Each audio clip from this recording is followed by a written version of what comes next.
Bonjour à toutes et à tous. Good morning, everyone, and welcome to this press conference on the 58th regular session of the Human Rights Council starting this coming Monday.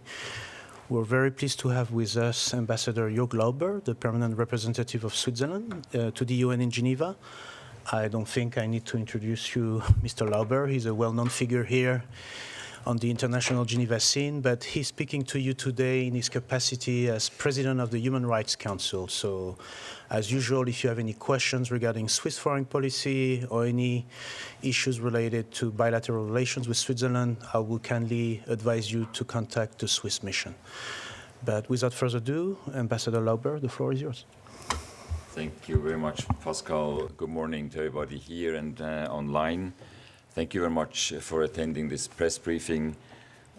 Colleagues, if I may, before I start, as a President of the Human Rights Council, I would like to say a few words about the veteran reporter Lisa Schlein, who I was informed this morning sadly passed away earlier this week.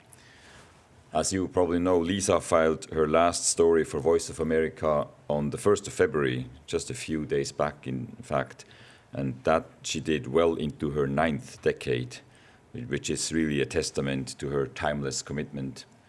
The story she filed shone a light on sexual violence currently taking place in the DRC, demonstrating that Lisa was always fearless in exposing human rights abuses wherever they take place.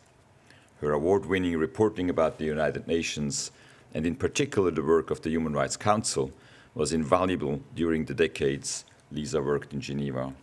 We all shall miss her unique voice and her probing style. I offer my and my team's sincere condolences to her family and to her friends. May her memory be a blessing. Thank you very much. I also want to take this opportunity to thank you very sincerely, the members of the media. As you know, the publicity the Council brings to the world on issues of human rights is key. The inclusiveness of the Council is one of its strengths.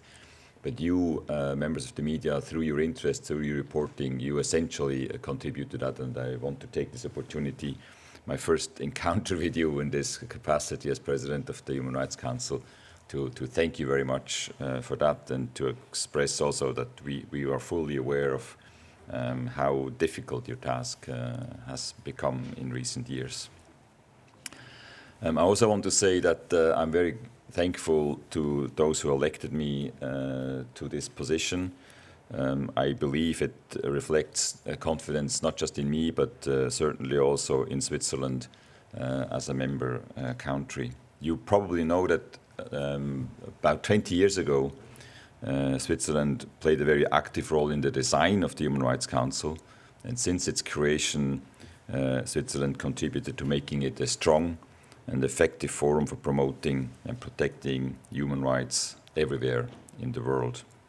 Now, before turning to the 58th session, allow me to say a few words on my priorities for this year, 2025, this year of my presidency.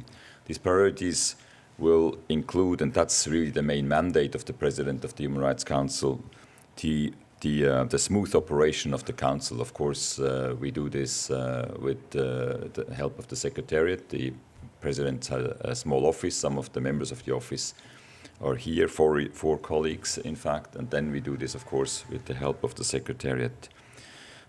Beyond that, I will also very much focus on what I call reclaiming some of the diplomatic space. I can maybe say a few words later what I mean, but it essentially means that I feel, not least during the COVID experience, when we were forced to withdraw and instead of negotiate and meet, to read statements to each other from our bedrooms or our kitchen, we want to catch up. I feel we need more opportunities to have conversations among diplomats, to listen to each other, to understand each other's positions, to find common ground, and to do so in informal settings. And it is my ambition as president to support that and to also create formats in order to do that. And I feel a strong interest from my colleagues from all the states here in Geneva. I also will continue efforts for greater efficiency and focus of the Council, focus on the mandate, really, and never forgetting that what we do here in Geneva has to have an impact for the people on the ground, the ones who really are the holders of these rights that are our mandate.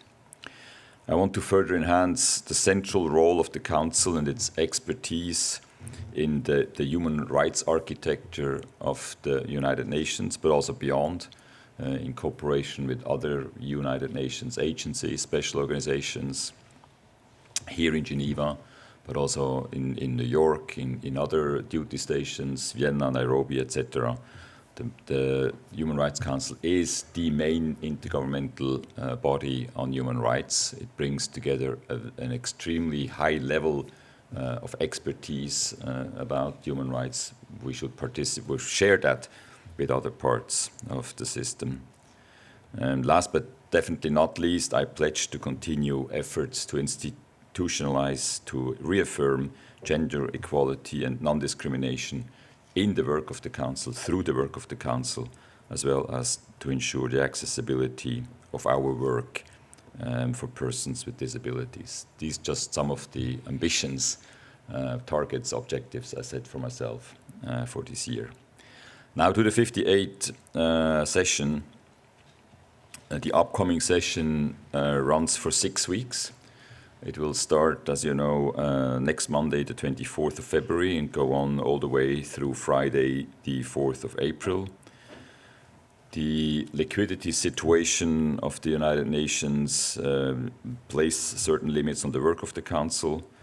My colleagues in the Council's Bureau, the Vice Presidents, and I will make all efforts to ensure our program of work is completed on time, which means that's not so hard for a Swiss ambassador. Start meetings on time, trying to make the best use of meeting time to be really as efficient as possible. As I mentioned, the first session of this year is of course also the main session, which starts traditionally with a high-level segment during the first 3 days of the session, when a number of dignitaries will address the Council. At this point, I think we have around 120 speakers that have registered. Most of them will be in Geneva. Some will do this by video, but most of them will be here. During the 58th session, we will also receive more than 80 reports to be considered, look at more than 40 country situations, and around 50 thematic human rights issues. We have a number of reports and updates from 7 investigative mechanisms. I just quickly want to mention them. One on South Sudan, on Nicaragua, on Iran, on Syria, on Venezuela, on Ukraine, and on Belarus. On the 3rd of March, the High Commissioner, Volker Türk, will present his oral global update, always a highlight of every session. Will he give an overview on how the High Commissioner Office evaluates, sees the human rights situation around the world. Separately, he or his representatives will update the Council on a number of country situations. It's a fairly long list. I just mention a few. Among others, we have the occupied Palestinian territory on the list, Myanmar, Haiti, the Democratic Republic of Congo, but as I said, it's a fairly extensive list. The Council also features a number of panel discussions, 9 actually, on diverse human rights issues. I want to draw your attention on one in particular. On the first day of the high-level segment, on Monday, we will hold the annual high-level panel discussion on mainstreaming human rights, which this year will focus on the 30th anniversary of the Beijing Declaration and Platform for Action. This discussion will include the President of the General Assembly of the UN, the Executive Director of UN Women, the High Commissioner, of course, Volker Türk. We will have the Secretary General of UNCTAD, Rebecca Greenspan, on the panel, the Secretary General of the ITU, and the chair of the CEDAW committee, and the first Chinese woman in space. I understand she participates by video, but not from space. I think she will be on the ground when she does that. We have a number of special procedures mandates holders that will report to the Council in the main session, 22 of them. And I want to take this opportunity to underline again the importance of these mechanisms of these special mandates holders. They really are, they have a two-way function. They are as the eyes and the ears of the Council on the ground. They go to the situations, to the countries, but they also bring a message of the Council to the people on the ground, to the people concerned with violations, disrespect of human rights. So they're a very, very important sort of communication channel between us here in the meeting rooms, in headquarters of Geneva, and the people out there around the world. As always, there is a high number of resolutions that will be negotiated, that will keep diplomats busy. So far, we have 29 draft resolutions that have been announced, covering all aspects of human rights, civil, political, economic, social, cultural rights. There may be more in preparation. 20 of these 29 draft resolutions are the result of initiatives taken by groups, co-sponsorships, which is always a good sign, because usually these groups are composed of countries from several regions, so have an cross-regional approach that already helps to then find a common ground and ideally consensus on this resolution at the end of the negotiations. We have two new topics brought forward by draft resolutions. One brought forward by Algeria and 6 other states on anti-personal mines and the impact on human rights. And the other one submitted by Morocco and 3 other states on women in diplomacy and human rights. So this is a bit of an overview on what to expect for these next 6 weeks. In conclusion, I would like to say that the 4 vice presidents and I will do our utmost to ensure that the proceedings of this 58th session will be conducted in a climate of respect, objectivity and inclusiveness. That's an issue very important, very dear to my heart, that we have a certain serenity, even when discussions sometimes get a bit emotional, that we respect each other, that we, as I said, listen to each other in the room. As always, there are a number of resources available to guide your engagement with the session. I have a copy here of the famous A to Z guide. I hope it will prove useful to you, although I realize most of you are very, very familiar with the Council and its proceedings. There is a visual directories with the who's of who's. There is the SCED application. And there's a newsletter of the Human Rights Council, of course, for those who still haven't signed up to it. Please do. I read it with great interest. And if you have any specific questions, the Secretariat is always here to help you out.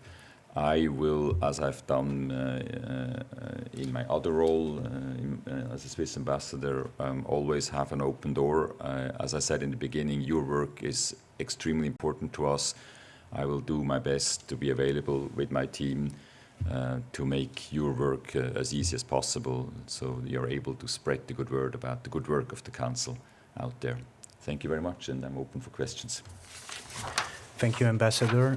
We will take questions in English and French, the 2 working languages of the UN Press Corps in Geneva. So we'll start with questions in the room, if there's any. Agnès Pedrero, Agence France Presse. Oui, bonjour, merci de prendre ma question et d'organiser cette conférence. Je vais poser la question en français. Je voulais poser une question concernant le gel américain de l'aide. Je voulais savoir comment est-ce que le budget du Conseil va être affecté par ce gel. Que représentent les États-Unis dans le budget global ?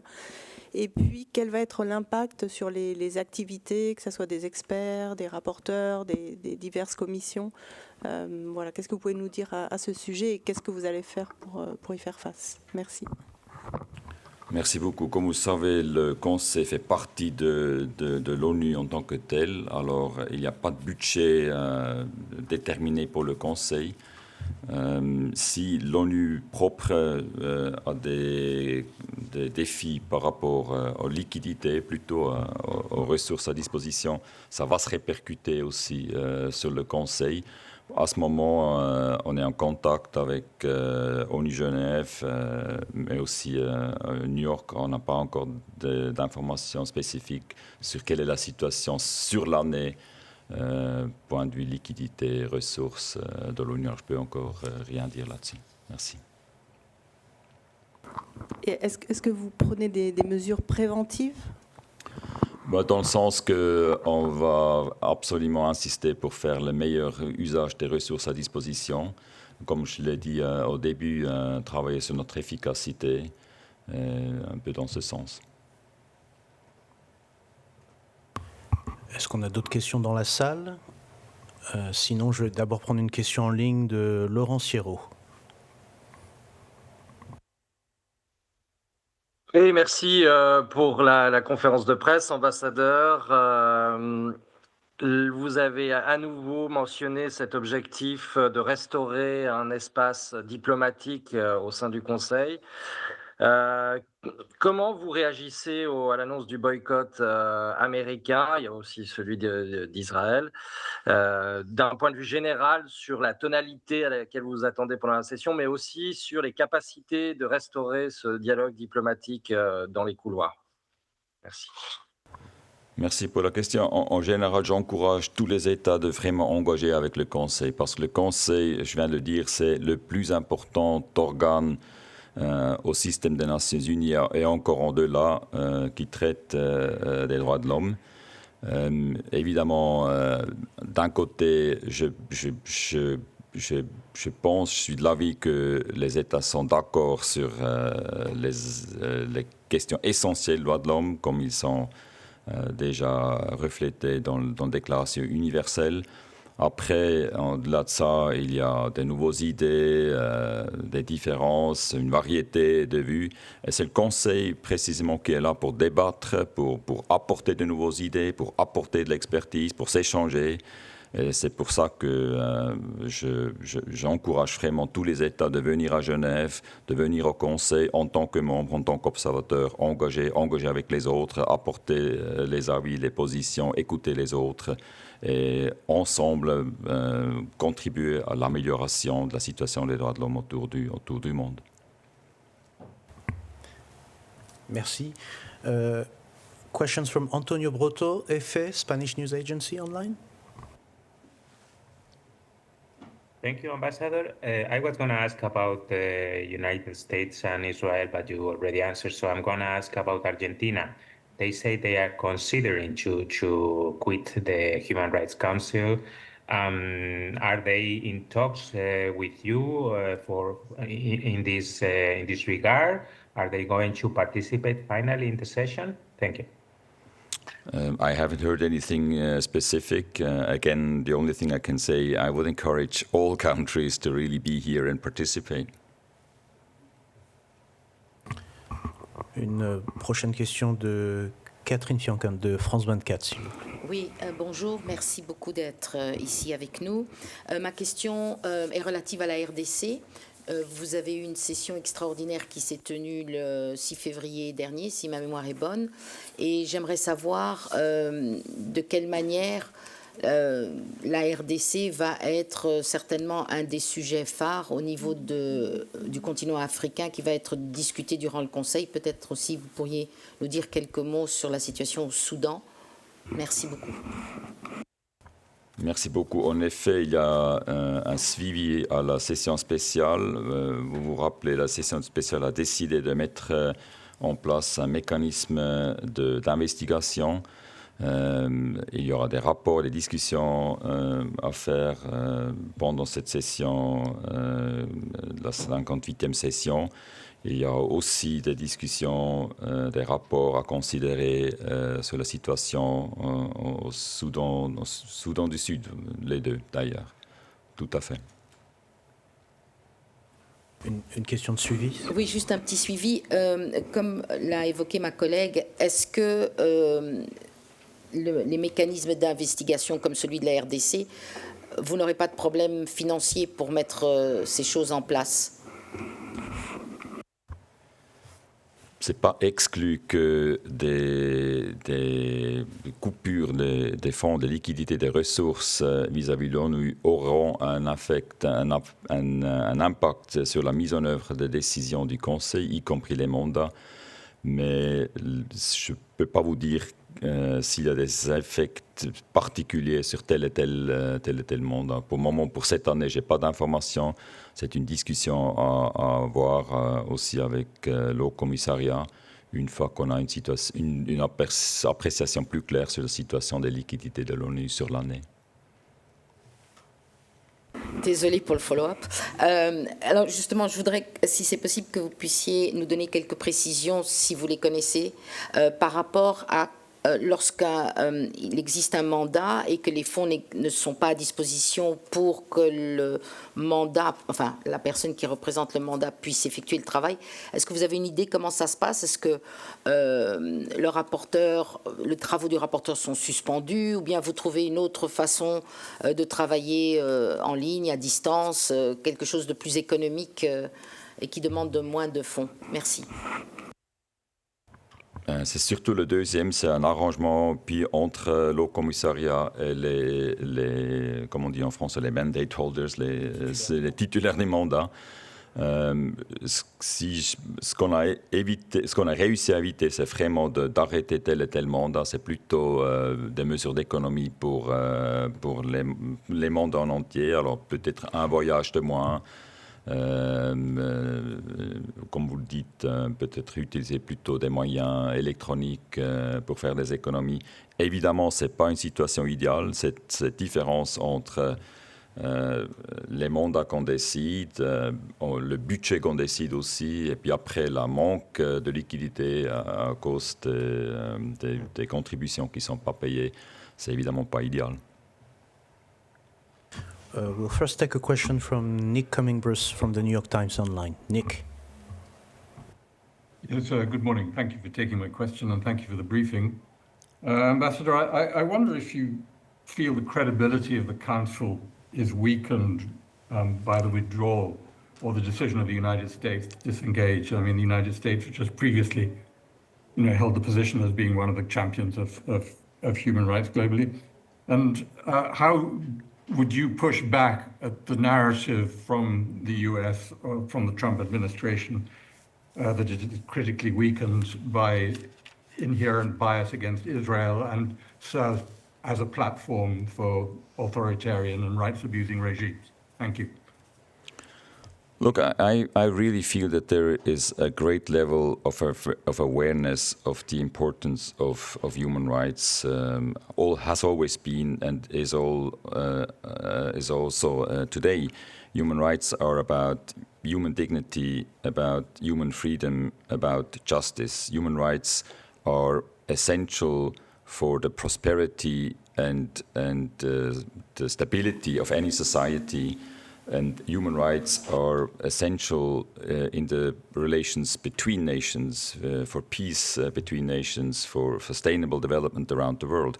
Because the states recognize that and accept that, they have established a whole architecture of norms and institutions, starting, of course, with the United Nations in 1945, the Universal Declaration in 1948, a number of fundamental instruments that have proven their worth over time.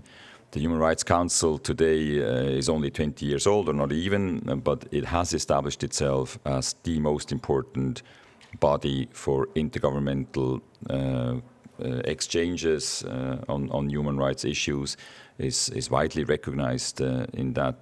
So again, I think the reputation of the Council is clear. The importance of the Council, the importance of the issue, the importance of the mandate of the Council is clear, and I can but encourage everybody to bring in their own positions, their own concerns, their own priorities, and to share them with the rest of the world in this council on this platform.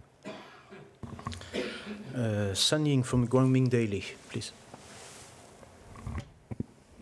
Hello, Mr. President. There are many topics on the agenda regarding Ukraine and Russia. What role will the HRC play in dealing with the conflict between Russia and Ukraine, especially since Trump and Putin recently had a dialogue?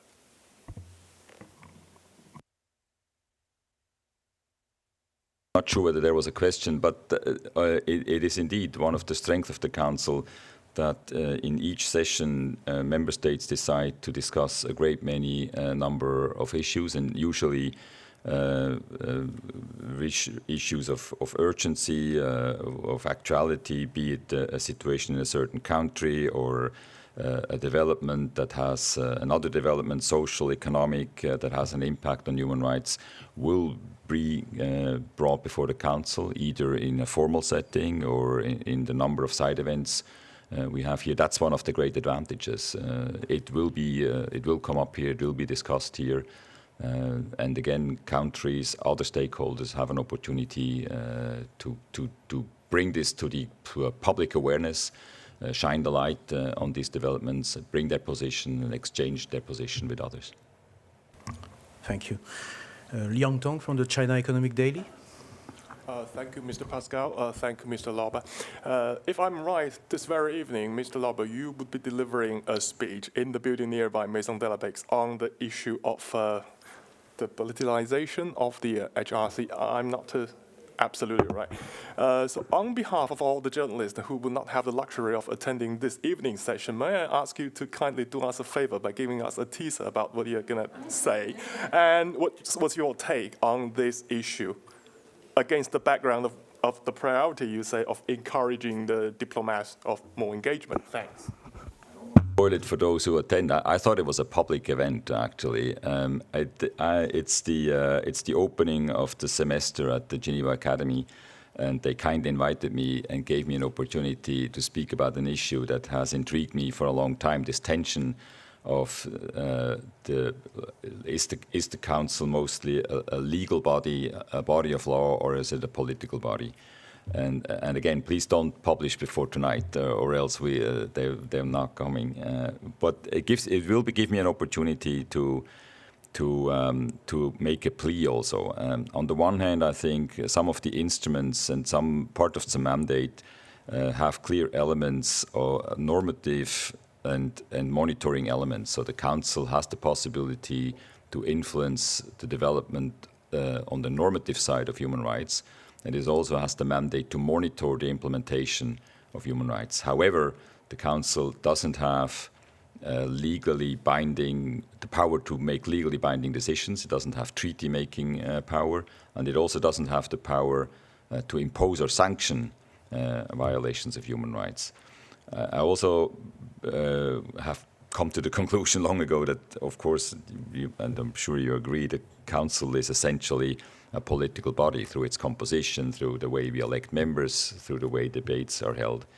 I don't think that's a problem. I don't think it's a disadvantage. I think that there is I strongly believe, and I said it here already, in the power of public awareness, of publicity, and in the power of debate. The strength of the Council precisely is to shed the light on concerns, on developments that we should address because human rights are a danger or not sufficiently respected, or there are developments out there that need a response in how we think about human rights.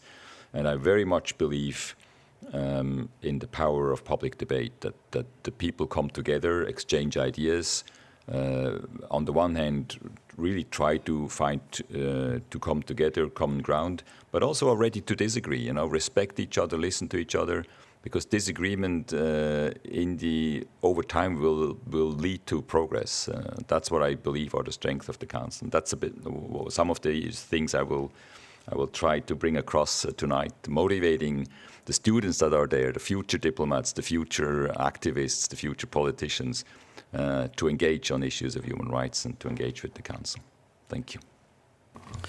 Thank you. We'll take a question from Robin Millard from AFP. online. Just on the United States again, the United States was always a big player in the Council, whether they were a member or an observer. So could you say a little bit more about some of the things that the United States brought to the Council, things that will now be missed now that they're not going to participate? Thank you. You know, the human rights, the United States, through their particular history and their role in history, of course, are an important voice when it comes to human rights. But there's also, you know, this approach within the United Nations that every member state has a voice and every member state's contribution is important. So I really cannot, but again, underline that I encourage every state, every member state of the United Nations to come, be active, engage, bring their points of view, bring their concerns, bring their priorities, and participate in the discussion. Dorian Burkhalter, Suisse Info. Oui, merci pour le briefing. Je voulais juste revenir sur la question du financement, enfin des liquidités. L'année passée, donc il me semble qu'on avait dû couper dans l'interprétation, peut-être aussi dans les vidéoconférences, enfin dans la participation à distance. Est-ce que ce genre de mesures sont encore en place aujourd'hui? Est-ce que aussi c'est un rôle ou pas du tout pour le président d'essayer de récolter des fonds ou d'encourager les pays à mieux financer le Conseil? Un nombre de ces mesures est toujours en place. Par exemple, je crois la préparation des sommaires, des discussions, ça c'est un peu limité, je pense, les services. Ce qu'on a toujours assuré, ce que l'ONU Genève nous a toujours assuré, c'est que les émissions, tous les réunions formelles du Conseil pendant la session seront distribuées par TV, ce qui est évidemment très important pour avoir cette publicité, cette transparence des travaux du Conseil. Je considère que c'est aussi la responsabilité du président d'encourager les États de payer leurs contributions, peut-être pas aller chercher des fonds moi-même, mais remplir leurs responsabilités et puis aussi maintenir les discussions avec le secrétariat de l'ONU ici à Genève et à New York pour faire de sorte que le Conseil ait le soutien et les ressources dont il est absolument nécessaire. Merci. We'll take a next question from Matthias Sanders online. Matthias, you have the floor. Thanks for taking my question. I was just wondering, Ambassador Lauber, if you could give us a little look behind the scenes, like what is the ambience like at the Council currently? We've talked about a couple of very political issues, and I was wondering what kind of impact that had on how people interact with each other, talk to each other, meet each other. Thank you. And I have to say, I'm very encouraged by what I've heard from colleagues, not just since January. Of course, this mandate as president gives me the opportunity to make my rounds, to talk to the different geographical or other groups, the individual delegations. I wanted from the beginning, I told them I want to be very transparent. So my intentions that I have, for instance, this ambition of reclaiming diplomatic space, I made this clear from the beginning. I want to have reactions from colleagues, and the response is extremely positive. I feel that many colleagues in Geneva share that frustration that we brought with us from this COVID period, that we want to have more space to be able to really discuss on the issues. I feel, especially ambassadors, in spite of very busy agendas, as we are dealing with many issues in Geneva, labor, trade, intellectual property, health, etc. The Human Rights Council is very high on everybody's agenda. I have very good response when I invite colleagues for small format, informal discussions. So I'm quite optimistic in spite of areas of let me say diplomatically, variety of views. Again, I think that's not a negative. I think that really is positive for the discussion. I'm quite optimistic and encouraged by what I hear from colleagues. Thank you. John Zaracostas from the Lancet and France 24 as well. Yes. Good morning, Mr. President. I was wondering, sir, if you think the Council sometimes is an echo chamber because of the failure of other organizations in Geneva to act with some hard issues, whether it's disarmament or toxic waste or health issues, and how much does its credibility depend on the quality of the thematic rapporteurs of the day? Thank you.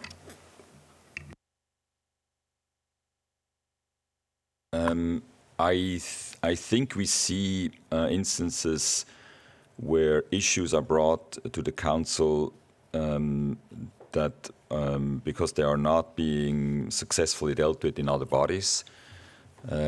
Although I feel I couldn't point out a particular initiative or issue being brought for the Council where you can clearly say this has nothing to do with human rights, because that's the nature of human rights. If you have a conflict, human rights are violated. If you have a dramatic economic situation, human rights are violated, or at least under threat. So there's for many of all of these issues, of these developments, there is actually a link to the Human Rights Council, and the Human Rights Council has this capacity to deal with a lot of issues. We have to be careful. We have to be careful about our workload. And putting the agenda at the front also may mean to refocus some work of the Council. The expertise, I think, is very important. It is very important that when we discuss issues, that we actually know what we're discussing about. So there again, I agree with you. The role of the special rapporteurs is really extremely important. They bring us some of the technical expertise that we need then as diplomats to be able to have a discussion about the issue. But it's not just rapporteurs. There is, in this context, I would like to also outline the importance of civil society. Civil society being non-governmental organizations, mostly dealing with human rights issues, but also, for instance, academia or even the private sector. Just as an example, there's a lot of talk about the impact of modern technology now on human rights. Of course, artificial intelligence, others, neuroscience, issues like that.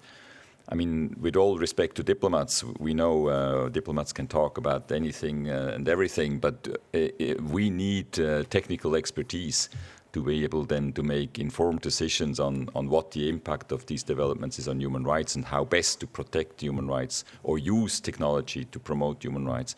So we need technical expertise in the discussion. And again, sorry for being a bit long, but the way the Council is organized and set up and designed allows precisely these exchanges in formal or informal settings to bring this technical expertise into the discussion.